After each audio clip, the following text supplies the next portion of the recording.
Բարև ձեզ, բարի գալուստ update լրատվական, առաջարկում եմ միասին թարմացնել օրվա լրահոսը։ Մեկնարկել է ազգային ժողովի հերթական նիստը, որի հենց սկզբում ազգային ժողովի նախագահ Ռուբեն Ռուբինյանը հարց է ուղղել Ուժեղ Հայաստան խմբակցության պատգամավոր Էդգար Ղազարյանին, թե վերջինս ասելիք ունի, թե ոչ։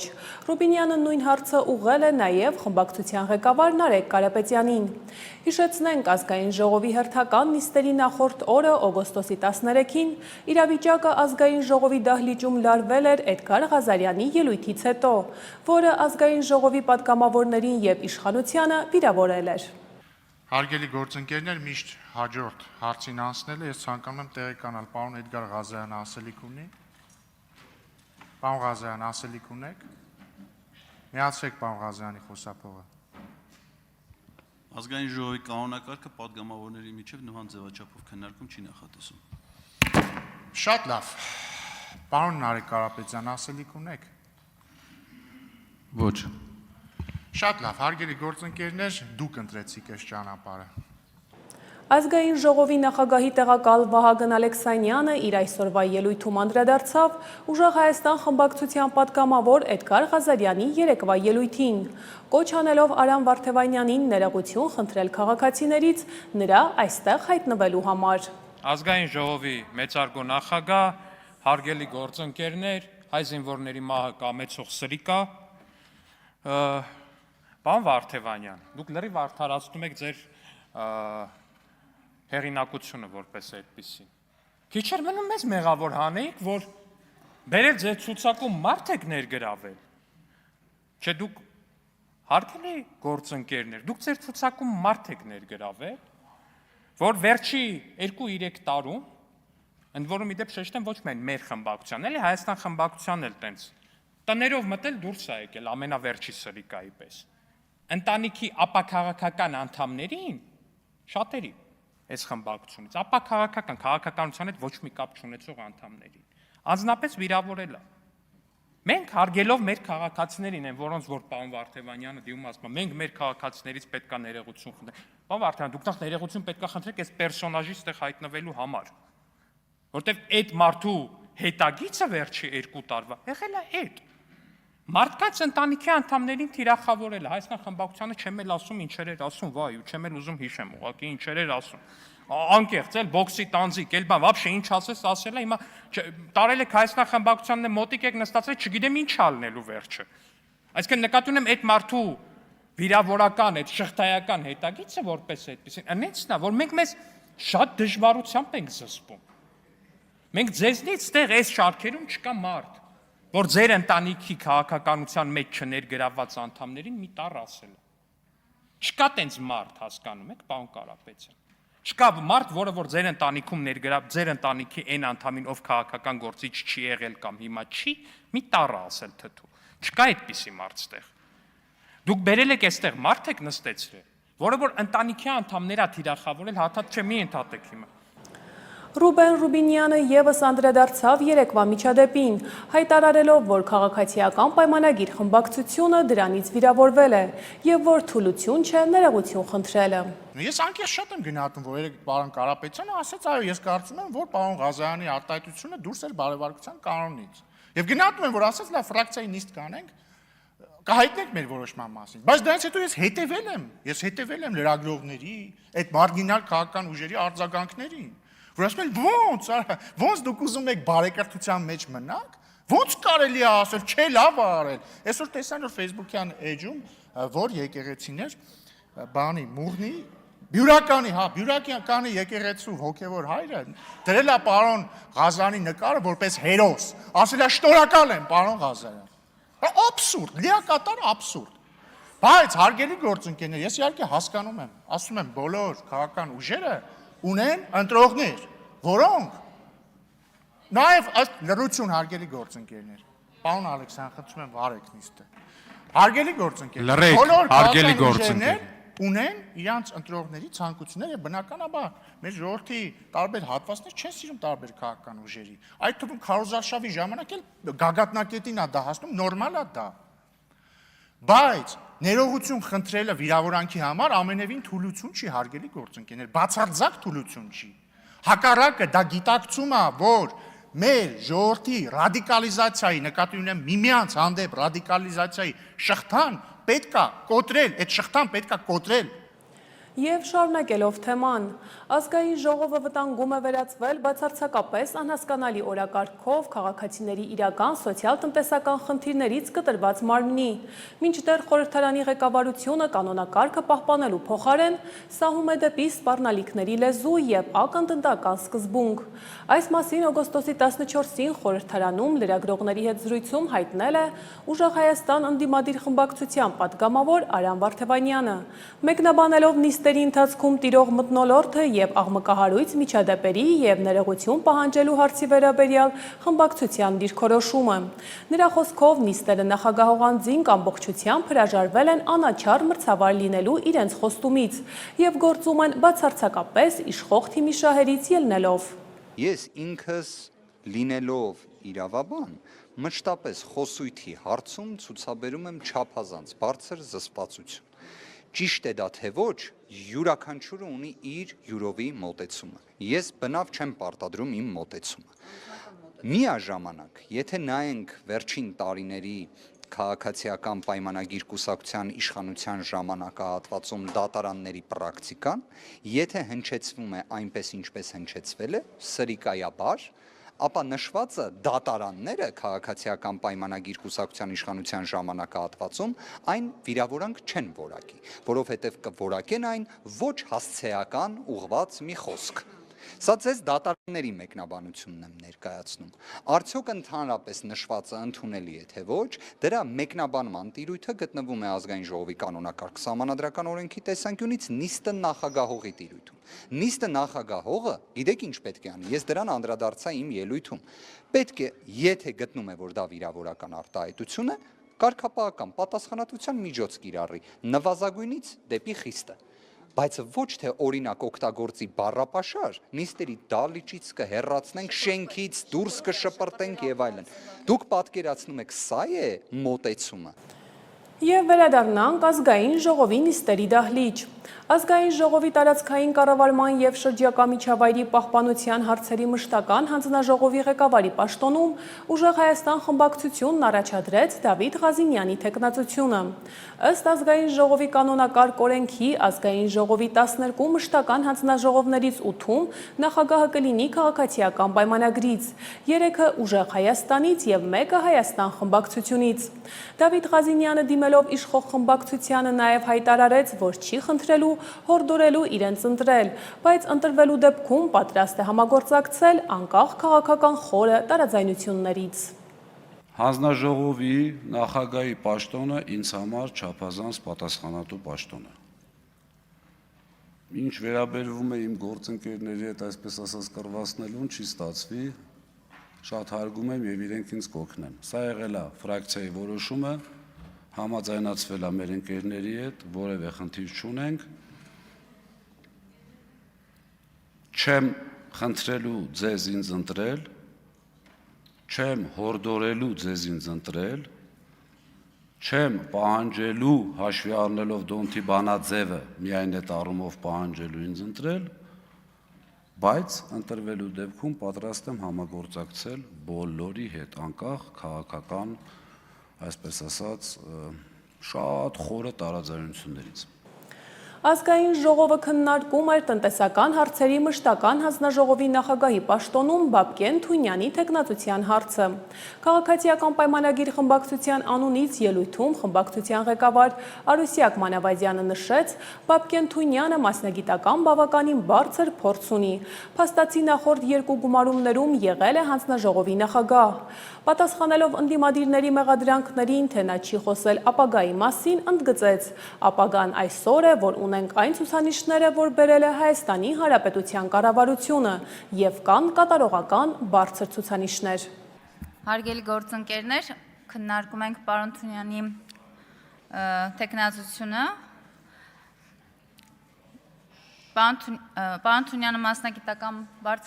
բավականին բարձր փորձ ունի եւ փորձը բավականին մեծ է, փաստացի նախորդ երկու գումարումներում Բաբկեն Թունյանը եղել է հանձնաժողովի նախագահ եւ այդ առումով հրաշալի տիրապետում է իր գործին։ Այստեղ հարց հնչեց Բաբկեն Թունյանին, թե դուք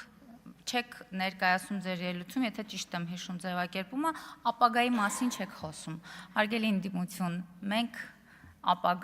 մեր ապագան այսօրը, որ ունենք այն ցուցանիշները, որ բերել է մեր կառավարությունը այսքան տարի այստեղ քննարկել ենք եւ ունենք կատարողական այնպիսի ցուցանիշներ, որը հիմա կներկայացնեմ։ Իսկ ապագայի, այսինքն առաջիկա 1 տարվա ցուցանիշների եւ մեր ձեռքբերումների կամ հետո արդեն ձեռքբերումների մասին կխոսենք մյուս տարի մեր մյուս կատարողականի ժամանակ։ Նախորդ տարիներին Հայաստանի տնտեսության իրական հատվածում $100-ավոր միլիոն ներդրումներ են կատարվել, դուք ներդրումներից եք խոսում։ 25-ին 93 միլիարդ դրամի օտարերկրյա ուղղակի ներդրում է եղել։ Գիտեք, նայենք արհեստական բանականության գործարանի կառուցման համար $500 միլիոն ներդրում է արվել եւ առաջիկայում հայտարարվել է $4 միլիարդ ներդրումի մասին եւս։ Ուսը արվում է ժամանակակից ու տեխնոլոգիական ամենակարևոր ճյուղերից մեկում։ Նախկինում այս ներդրումները բացառված կլինեին իհարկե, եթե դրա փոխարեն ավելի շուտ խաղատուն եւ հյուրանոցներ կկառուցեին։ 18-ի համեմատ Հայաստանում 18-ից առ այսօր 300,000-ից ավելի նոր աշխատատեղ է ստեղծվել, որոնց մի մասը, մեծ մասը նորաստեղծ է։ Իդեպ սա ձեր սիրելի 300,000-ը չէ, բայց մենք 18-ից մինչև այսօր 300,000 նոր աշխատատեղեր ունենք։ 2017 թվականին Հայաստանի հնան 5 տրիլիոն 564 միլիարդ է եղել։ Այսօր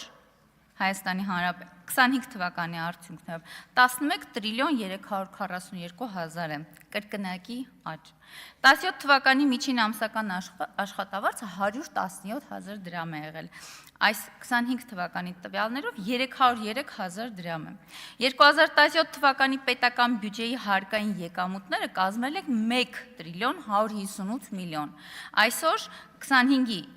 հարկային եկամուտները հասել է շուրջ 2.5 տրիլիոն դրամի, 21 անգամ ավելացել է։ 2017-ին իրականացրել է 430 միլիարդ դրամի շինարարություն։ 25-ին եղել է 811 միլիարդ դրամի։ Հուսամ այս թվերը, որ կարծում եմ, պարզ է, չէ, որ կրկնակի եւ ավելացել է շրջանառությունը։ 17 թվականին աղքատ էր բնակչության 25.7%-ը, ծայրահեղ աղքատ 1.4։ Այսօր նորից կկրկնեմ, մենք ծայրահեղ աղքատությունը հասել է պատմական ամենացածր մակարդակի 0.6%-ի։ Գանք այլ թեմաների։ Վարչապետ Նիկոլ Փաշինյանը անվտանգության խորհրդի աշխատակազմին է ներկայացրել նորանշանակ քարտուղար Ալեն Սիմոնյանին։ Վարչապետը շնորհակալություն է հայտնել Արմեն Գրիգորյանին անվտանգության խորհրդի քարտուղարի պաշտոնում գործունեության համար եւ նշել, որ այս ողջ ընթացքում ամբողջ ծավալով նա ներգրավված է եղել անվտանգության ոլորտի հետ կապված օրակարգում, այդ թվում խաղաղության հաստատման գործընթացում։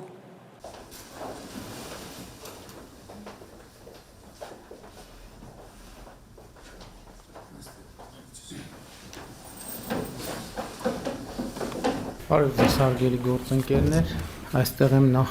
պարոն Գրիգորյանին շնորհակալություն հայտնելու անվտանգության խորհրդի քարտուղարի պաշտոնում իր գործունեության համար։ Պարոն Գրիգորյանը ներգրավված է եղել այս ողջ ընթացքում անվտանգության ոլորտի հետ կապված օրակարգում ամբողջ ծավալով հասկանալիորեն, այդ թվում խաղաղության հաստատման գործընթացում եւ ունի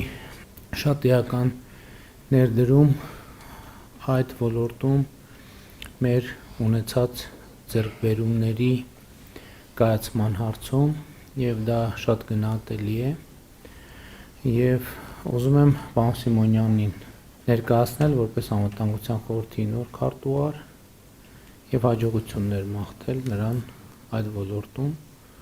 Պարոն Սիմոնյանն էլ է ներգրավված եղել նախորդող շրջանում մեր կարևոր եւ ռազմավարական որոշումների կայացմանը եւ կարծում եմ, որ նաեւ լինելով ազգային ժողովի նախագահ ըստ էության աշխատանքային տեղեկատվության պակաս չունի եւ կարող է միանգամից անցնել անվտանգության խորհրդի քարտուղարի արդյունավետ գործունեությանը եւ ուզում եմ նախ ձայն տալ պարոն Գրիգորյանին, համեցեք պարոն։ Շնորհակալ եմ պարոն վարչապետ, կուզենայի առիթ օգտագործել նաև շնորհակալություն հայտնել ԱԽ գրասենյակի թիմին։ Դուք նշեցիք այն աշխատանքները, որում ես ներգրաված եմ եղել, այդ աշխատանքները, որտեղ որ հաջողել ենք, դրա մեջ մեծ ներդրում է ունեցել ԱԽ գրասենյակը, որտեղ որ չենք կարողացել կամ թերացել ենք, դա ավելի շատ երևի իմ պատճառով է եղել, ոչ թե երևի այլ հաստատ։ Ուզում եմ եւս մեկ անգամ շնորհակալություն հայտնել այս տարիների համատեղ կատարված աշխատանքի համար, ինչպես նաև շնորհավորել պարոն Սիմոնյանին եւ հաջողություններ եմ մաղթում։ Շնորհակալ եմ։ Համեցեք պարոն Սիմոնյան։ Պարոն վարչապետ, ես նույնպես շնորհակալ եմ վստահության համար եւ պարոն Գրիգորյանից եմ շնորհակալ կատարված աշխատանքի համար։ Մենք ունենք լավ ընկերական եւ գործընկերային հարաբերություններ, որոնք ինձ համար թանկ են եւ կարծում եմ, որ կարողանանք միասին աշխատել անկախ այն բանից, որ վարչապետը ասաց, որ տեղյակ եմ եւ մասնակցել եմ, կարծում եմ դուք պետք է ինձ օգնեք մտնել աշխատանքային գործընթացի մեջ ավելի խորը եւ հուսամ կարողանանք իրար հետ աշխատել։ Շնորհակալություն։ Շատ լավ, շնորհակալ եմ հարգելի գործընկերներ, հաջողություն եմ մաղթում։ Իհարկե նախորդող շրջանում շատ մեծ եւ կարեւոր աշխատանք է կատարվել, բայց առաջիկայում նույնպես նույնքան մեծ եւ նույնքան կարեւոր աշխատանք պիտի կատարվի։ Ես կարծում եմ առաջին բանը, որ պետք է անենք, նախ վերլուծելն է նախորդ շրջանի աշխատանքը եւ որոշելը այն առաջնահերթությունները, որոնց վրա անվտանգության խորհրդի գրասենյակը եւ անվտանգության խորհրդի քարտուղարը առաջիկայում պետք է կենտրոնանան։ Ես դրա վերաբերյալ ունեմ որոշակի եւ կոնկրետ պատկերացումներ, ես ունեմ կոնկրետ խնդիրներ առաջադրելու անվտանգության խորհրդի քարտուղարին եւ անվտանգության խորհրդի գրասենյակին եւ առաջիկայում մենք այդ թեմայով քննարկումներ կունենանք եւ ես կտամ անհրաժեշտ հանձնարարականներ, մինչ այդ պարոն Սիմոնյան, իհարկե համաձայն եմ, անկախ նրանից, որ պրոցեսներին ամբողջությամբ տիրապետում եք, անհրաժեշտություն կլինի որոշ ժամանակ, ոչ շատ երկար, ծանոթանալ անվտանգության խորհրդի գրասենյակի աշխատանքի առանձնահատկություններին, կանոնադրական լիազորությունների շրջանակին եւ գործունեության կանոնադրության շրջանակին, որից հետո արդեն աշխատանքային կարգով ես կառաջադրեմ այն կոնկրետ խնդիրները, որոնց լուծումները առաջիկայում ակնկալելու եմ ձեզնից եւ անվտանգության խորհրդի գրասենյակից։ Իհարկե բացի այն, որ ակնհայտ գործունեության շրջանակ է անվտանգության խորհրդի նիստերի նախապատրաստությունը, անվտանգության խորհրդի աշխատանքների կազմակերպումը, բայց դրանից բացի այլ խնդիրներ նույնպես կան, որոնց շուրջ մենք անվտանգության խորհրդի գրասենյակի հետ աշխատել ենք եւ այդ խնդիրների հետագա լուծումը կարևոր նշանակություն ունեն, բայց դա արդեն աշխատանքային փուլի հարց է, որի վերաբերյալ քննարկումներ կունենանք։ Շնորհակալություն եմ հայտնում։ Տիկին Շիրինյանը նույնպես որոշել է, որ դադարեցնելու է իր աշխատանքը անվտանգության խորհրդի գրասենյակում։ Տիկին Շիրինյան, ես ձեզ էլ շնորհակալություն եմ հայտնում այս ընթացքում ձեր կատարած կարևոր աշխատանքի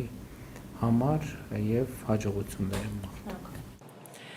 Հայաստանի Հանրապետության տիրապետմանն է վերադարձվել Սևանա լճի ափամերձ տարածքում գտնվող 3400 քառակուսի մետր մակերեսով հողատարածքը։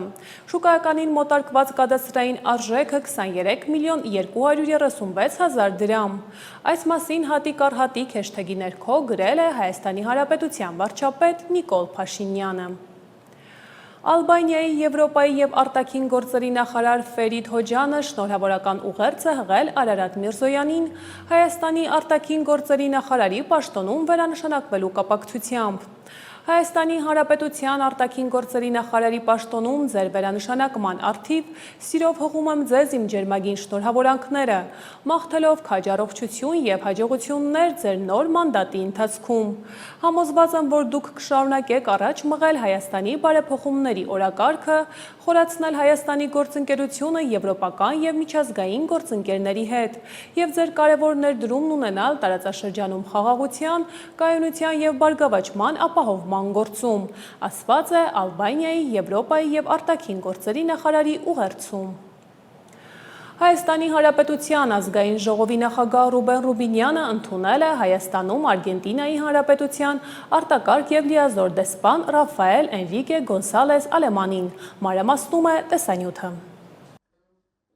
Ազգային ժողովի նախագահի պաշտոնում ընտրվելու կապակցությամբ Ռուբեն Ռուբինյանին շնորհավորել եւ ստանձնած բարձր առաքելության իրականացման գործում հաջողություն է մաղթել Հայաստանում Արգենտինայի արտակարգ եւ լիազոր դեսպան Ռաֆայել Էնրիկե Գոնզալես Ալեմանը։ Կողմերը գոհունակությամբ արձանագրել են Հայաստանի եւ Արգենտինայի միջև առկա քաղաքական երկխոսության բարձր մակարդակը, երկու երկրների միջև ձևավորված փոխադարձ հարգանքի ու վստահության մթնոլորտը։ Անդրադարձ է եղել Հայաստան-Արգենտինա միջխորհրդարանական հարաբերություններին։ Այս համատեքստում զրուցակիցները կարևորել են բարեկամական խմբերի եւ երկկողմ փոխայցերի դերը երկու երկրների փոխգործակցության զարգացման հարցում։ Քննարկվել են նաեւ Հայաստանի եւ Արգենտինայի միջև տնտեսական կապերի զարգացմանն ու ընդլայնմանն առնչվող հարցեր։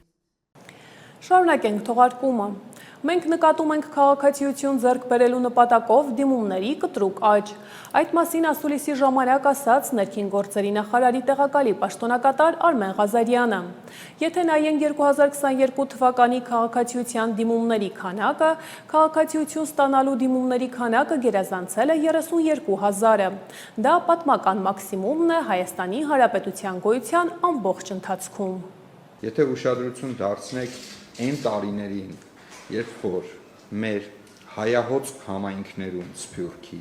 կային խնդիրներ, օրինակ որոշակի երկրների հետ, որտեղ այդ համայնքի մեր հայրենակիցները այդ երկրի քաղաքացիներ էին եւ չեն կարողանում ճամփորդեն, ունեին ճամփորդական բարդություններ։ Ներկայումս եւս կա նման իրողություն, անթակույց ակնհայտ է Ռուսաստանի հայ համայնքի հետ կապված։ Եվ մենք ինչ ենք նկատում, մենք նկատում ենք ակնհայտ դիմումների կտրուկ աճ քաղաքացիություն ձեռք բերելու նպատակով։ Եթե նայեք անցած տարվա 25 թվականի քաղաքացիության դիմումների քանակը, քաղաքացիություն ստանալու դիմումների քանակը գերազանցել է 32,000-ը։ Դա պատմական մաքսիմումն է Հայաստանի Հանրապետության գոյության ամբողջ ընթացքի։ Դրա նախորդ 2 տարիները 20,000-ից ավել են եղել այդ դիմումները։ Եթե դրանից հետ ենք գնում, արդեն տեսնում ենք 7-8,000 միջին թվեր, հա, տեսնում ենք ինչ-որ իրադարձություն տեղի ունեցավ, մասնավորապես ռազմական գործողությունները Ուկրաինայի տարածքում, տեղի ունեցան ճամփորդական սահմանափակումներ Ռուսաստանի քաղաքացիների նկատմամբ, եւ հետո տեսնում ենք մեր քաղաքացիության ոլորտում նման դիմումների աճ։ Եվ եթե հիմքերն էլ ուսումնասիրենք, կտեսնենք, որ այն Ռուսաստանի Դաշնության քաղաքացիները, ովքեր հիմնականում դիմում են Հայաստանի Հանրապետության քաղաքացիություն ստանալով, ազգությամբ հայեր են։ Այսինքն սա հիմնականում այս տենդենսը առնչվում է մեր Սփյուռքին։ Հայաստանում այս աշնանից կմեկնարկի կենսաչափական անձը հաստատող նոր փաստաթղթերի, այդ թվում անձնագրերի եւ նույնականացման քարտերի տպագրությունը եւ տրամադրումը քաղաքացիներին, որոնք համապատասխանում են Եվրոպական միության գործող ամենաբարձր չափանիշներին։ Այս մասին ասուլիսի ժամանակ հայտնել է ներքին գործերի նախարարության միգրացիայի եւ քաղաքացիության ծառայության պետ Նելի Դավթյանը։ Փաստաթղթերի բնականաբար տրամադրման պայմաններն էլ փոփոխվելու են, եթե մեր կենսաչափական անձնագրերը, որոնք տրամադրվեցին մինչև 24 թվականի սկիզբ, արժեին 25,000 դրամ, ապա նոր կենսաչափական փաստաթուղթը, որը միանգամայն մրցունակ է աշխարհում իր անվտանգային բաղադրիչներով եւ համապատասխանում է Եվրոպական միության այս պահին գործող ամենաբարձր չափանիշներին, արժանանալու է 28,650 դրամ եւ նույնականացման քարտը արժանալու է 5,950 դրամ։ Անձնագիրը տրամադրվելու է 10 տարի ժամկետով, նույնականացման քարտը 5 տարի ժամկետով։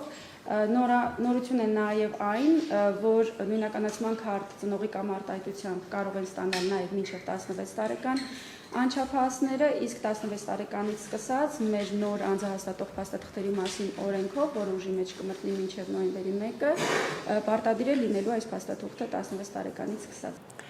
Եվ միջազգային լրահոսին ընդառաջ։ Ռուսական կողմը դիմել է ամերիկյան կողմին պահանջելով պարզաբանել ԱՄՆ-ի հետախուզության ներգրավվածությունը քաղաքացիական ենթակառուցվածքներին հասցված հարվածներին,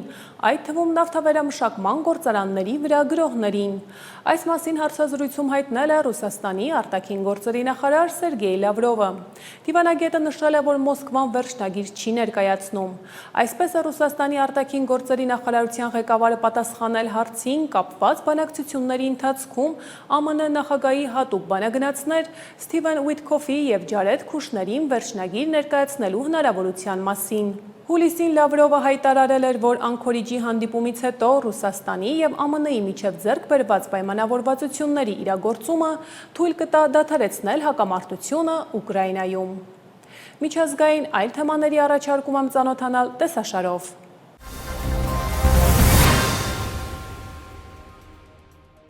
Վաշինգտոնը Իրանի հետ հակամարտության ընթացքում երկու հիմնական նպատակ է հետապնդում՝ պահպանել ամերիկացիների համար էներգակիրների ցածր գները և թույլ չտալ, որ Իրանը միջուկային զենք ստանա։ Այս մասին հայտարարել է ԱՄՆ փոխնախագահ Ջեյ Դի Վենսը։ Թիվ 1 նպատակը մեր ամբողջ երկրում ամերիկացիների համար նավթի և գազի էժան գների պահպանումն է, նշել է Վենսը։ Նա հավելել է, որ երկրորդ նպատակն է վստահ լինել, որ Իրանը երբեք միջուկային զենք չի ունենա։ Փոխնախագահը վստահություն է հայտնել, որ այդ երկու նպատակներին էլ այժմ հաջողվում է հասնել, և որ Միացյալ Նահանգները Իրանի հետ հակամարտությունից դուրս կգա ավելի ուժեղ դիրքով։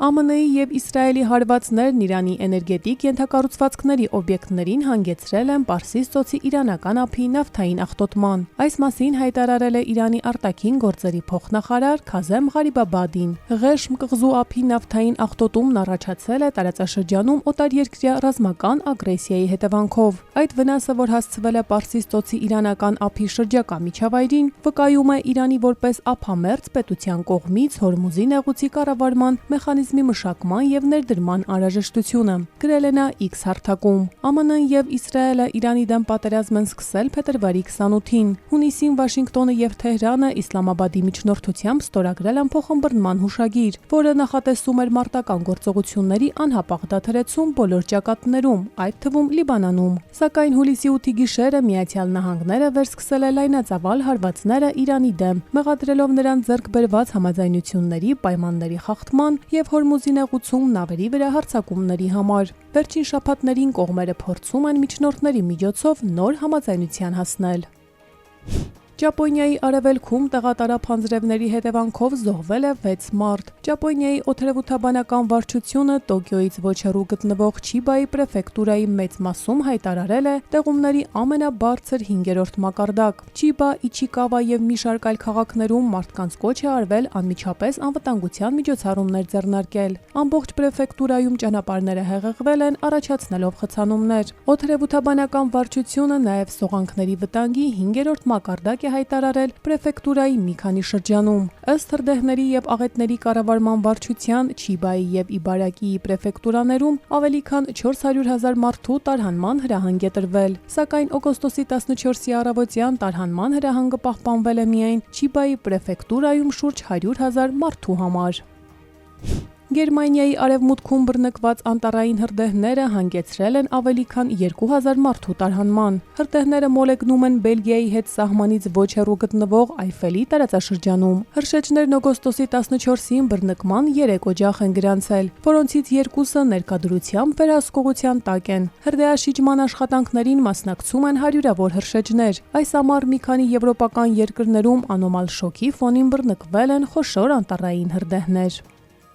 Օգոստոսի 13-ը դարձել է Ֆրանսիայում ամենաշոգ օրերից մեկը դիտարկումների ամբողջ պատմության ընթացքում, զիջելով միայն այն օրերին, երբ սահմանվել են բացարձակ ռեկորդներ 2003 թվականի օգոստոսին, 2019 թվականի հուլիսին և 2025 թվականի հունիսին։ Օգոստոսի 13-ին Ֆրանսիայի 30 օդերևութաբանական կայաններում նվազագույն և առավելագույն ջերմաստիճանների միջին մեծությունը կազմել է 28,8 աստիճան Ցելսիուս, իսկ արդեն այսօր օգոստոսի 14-ին սպառնալիքի նախավերջին նարնջագույն մակարդակ է հայտարարվել Ֆրանսիայի Հանրապետության եվրոպական մասի 96 դեպարտամենտներից 75-ում։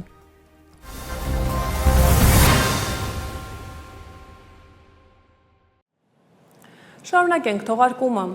Հայաստանի Հանրապետության պաշտպանության նախարար Սուրեն Պապիկյանը այսօր ռազմական ակադեմիայի շրջանավարտներին սպայական դաշույնների և ավարտական վկայականների հետ մեկտեղ առաջին անգամ հանձնել է նաև բնակարանների գնման հավաստագրեր։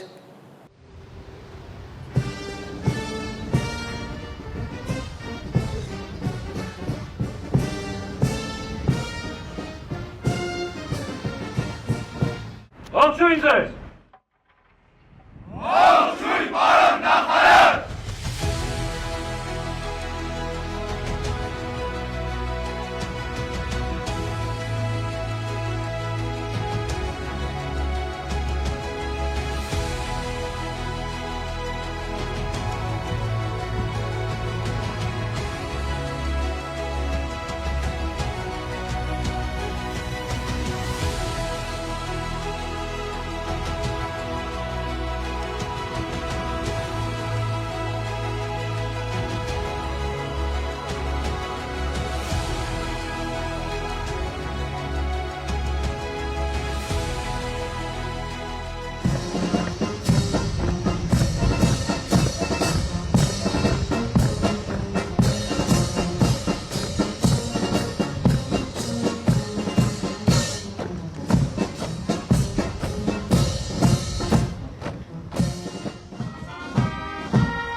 Երևանի Օլիմպիական հերթափոխի պետական մարզական քոլեջում այսօր անցկացվել է սպորտի ռազմավարական և համակարգային բարեփոխումների ֆորումը, որը ոլորտի հիմնական դերակատարների մասնակցությամբ նման ձևաչափով կազմակերպվող առաջին համաժողովն է։ Ժաննա Անդրեասյանը ներկայացրել է. ֆորումի օրակարգը ընդգրկում է սպորտի ոլորտում կառավարության ռազմավարական հիմնական ուղղությունները, բարձր նվաճումների և մասսայական սպորտից մինչև ենթակառուցվածքների զարգացում, պետություն, մասնավոր համագործակցություն, միջազգային մրցաշարերի անցկացում և ոլորտի թվայնացում։ Կրթության, գիտության, մշակույթի և սպորտի նախարարը ներկայացրել է ոլորտի պետական ֆինանսավորման ցուցանիշները։ Ըստ նախարարի, մասսայական սպորտին ուղղված պետական հատկացումների 2018 թվականի համեմատ 15 անգամ աճ է գրանցվել, իսկ բարձր նվաճումների սպորտի ուղղությամբ գրեթե 5 անգամ։ Եվ եղանակին ընդառաջ։ Կիևյան կամուրջը բաց է երթևեկության համար։ Կամրջի անվտանգ շահագործման և ենթակառուցվածքների բարելավմանն ուղղված աշխատանքներն ավարտվել են նախատեսվածից 2 շաբաթ շուտ։